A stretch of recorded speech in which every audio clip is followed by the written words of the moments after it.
Alors que les Bleus se sont qualifiés hier soir pour la finale de la Coupe du Monde, le cas Karim Benzema est à nouveau revenu sur la table. Les absents ont toujours tort.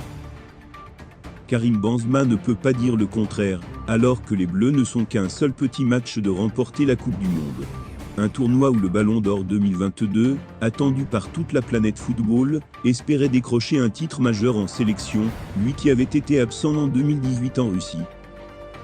À cette époque-là, le joueur du Real Madrid était sélectionnable, mais toujours écarté par Didier Deschamps suite à l'affaire de chantage à la sextape et d'autres polémiques.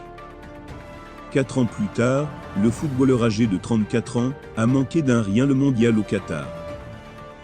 Blessé en club, il a été convoqué dans la liste de Didier Deschamps avant de mettre les bouchées doubles pour revenir à temps lors du tournoi et ramener la coupe à la maison. Incertain lors du premier match de poule face à l'Australie, 22 novembre, Karim Benzema a été finalement trahi par son corps, qu'il met pourtant tant de cœur à bien entretenir. Le 19 novembre, la Fédération française de football a annoncé son forfait pour le reste du tournoi, puisqu'il s'est blessé en courant seul durant un entraînement. Touché au quadriceps de la cuisse gauche, l'attaquant du Real Madrid est contraint de renoncer à participer au mondial. Karim Benzema a été contraint d'écourter la séance d'entraînement collective, après avoir ressenti une douleur au niveau du quadriceps de la cuisse gauche, pouvait-on d'ailleurs lire sur le communiqué de la Fédération française de football. Un coup de massue, et une réelle déception pour l'ancien joueur de Lyon. De ma vie je n'ai jamais abandonné, mais ce soir il faut que je pense à l'équipe comme je l'ai toujours fait, alors la raison me dit de laisser ma place à quelqu'un qui pourra aider notre groupe à faire une belle Coupe du Monde.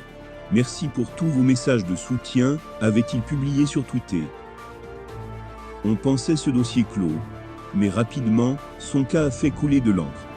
L'équipe a par exemple publié un article où il est expliqué que certains Bleus étaient soulagés suite au départ du Nuvet. Une information démentie par Aurélien Tchouaméni et les Bleus. Puis, la presse ibérique a annoncé que le staff du Real Madrid avait été surpris du forfait de Benzema, qui était prêt à reprendre l'entraînement le 28 novembre.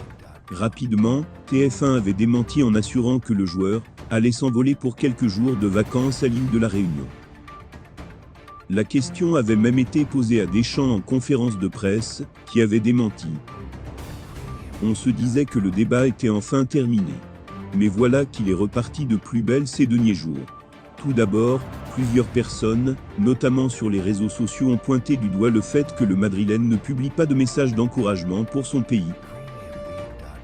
Une polémique inutile puisque Lucas Hernandez, également forfait, n'en avait pas mis un. D'autant que Benzema, dont les faits et gestes sont scrutés de près, a bien mis un message après la victoire en quart de finale face à l'Angleterre.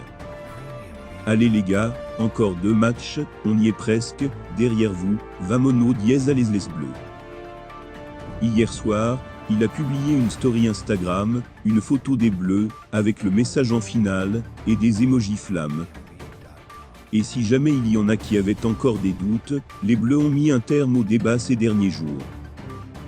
Comme Raphaël Varane, qui a indiqué que KB9 lui envoyait souvent des messages, Aurélien Tchouaméni a confié hier. J'ai parlé avec Karim, il m'a dit qu'il était très content pour nous.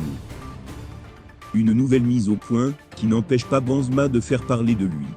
De retour à l'entraînement à Madrid, l'avant-centre met le feu aux médias ibériques. Ce mercredi, Marca a demandé à ses lecteurs si Karim Benzema méritait d'être considéré comme champion du monde en cas de succès des tricolores. Rien ne l'empêche, puisqu'il est toujours inscrit sur la liste de la France, et n'a pas été remplacé comme Lucas Hernandez. Il serait donc vainqueur du titre mondial sans avoir joué un match. Et il ne jouera pas le dernier, c'est une certitude. Après la victoire face au Maroc hier soir sur le score 2-0, Didier Deschamps s'est montré très agacé par une question au sujet de l'attaquant madrilène, dont le départ est une énigme pour certains. Je ne préfère pas répondre. Question suivante, a pesté Didier Deschamps. Le sélectionneur en a ras-le-bol qu'on lui parle de Benzema, qui ne sera pas présent dans son 11 dimanche face à l'Argentine.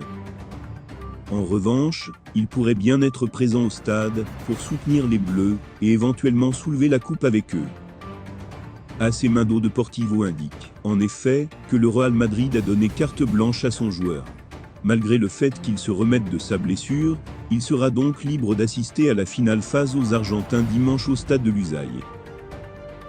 D'après Relevo, le joueur né en 87 n'a pas l'intention de se rendre au Qatar, lui qui aurait été vexé par les déclarations de Didier Deschamps, et par le manque d'intérêt de la Fédération française de football à son égard.